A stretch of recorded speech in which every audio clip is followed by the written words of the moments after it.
Ayoko maging waiting shed. Ayoko maging waiting shed ng mga taong nais lamang magpahinga. Ayoko maging pansamantalang pahingahan ng mga taong napagod lamang. Ayoko maging silungan ng mga taong nagnanais lamang kumoble kapag bubuhos ang napakalakas na ulan. At kung titila na, ay agad lang lilisan nang walang pag-aalinlangan. Upuan, sandalan, ang matayog na bubong, ang pansamantala mong pagsilong, kinakapa ang pag-ibig kong unti-unting yumayabong. At mula sa kailaliman ng kalupaan, ito ay umuusbong. Kapag dalmado ang pag-ikot ng mundo, hindi mapanakit ang pagnuot ng araw sa balat, ang pag-iyak ng ulap ay nakakoble.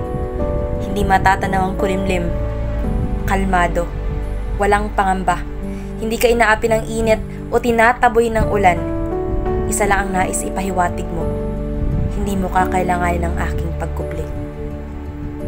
Matayog ang aking bubong, sinukat ang ilang pulgada, tila sintaas ng agwat nating dalawa.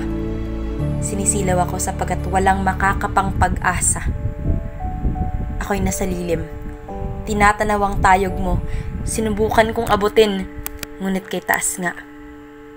Ako lamang ay mas lalong nalula.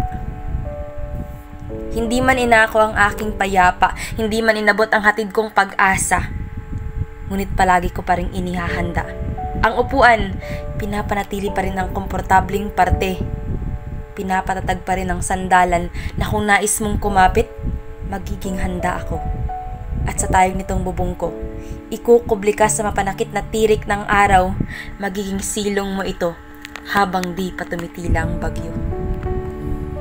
Nang saktan ka ng init, nang pinalaya ka ng ulan, saksi ako sa pagkaligaw mo, rinig ko ang pagmamakaawa mong akuin ka, tanaw ko ang pagtulak sa iyo papalayo. Nandun ako nang sinaraduhan ka ng pinto.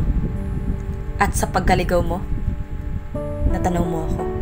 Isang kublihan na handa kang tanggapin.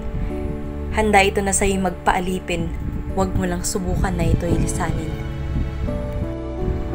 Ngunit hindi pala sapat ang payapa. Lalo na kung hindi ikaw ang simula. Hindi sapat ang upuang komportable. Hindi sapat ang aking pagkuble. Sapagkat nananatili pa rin akong isang pansamantalang silungan. Ngunit hindi magiging tahanan. Sapagkat noong tumila na ang ulan, ay walang pag-aalinlangan kang lumisan. Kaya kung muli kang maliligaw, hindi na muli akong aako. Ang payapa ay akin na lamang itatago, sapagkat ang waiting shed na inhanda ko noon para sa'yo ay nagnanais ding mag-anyong tahanan na hindi kailangan na iyong paglisan.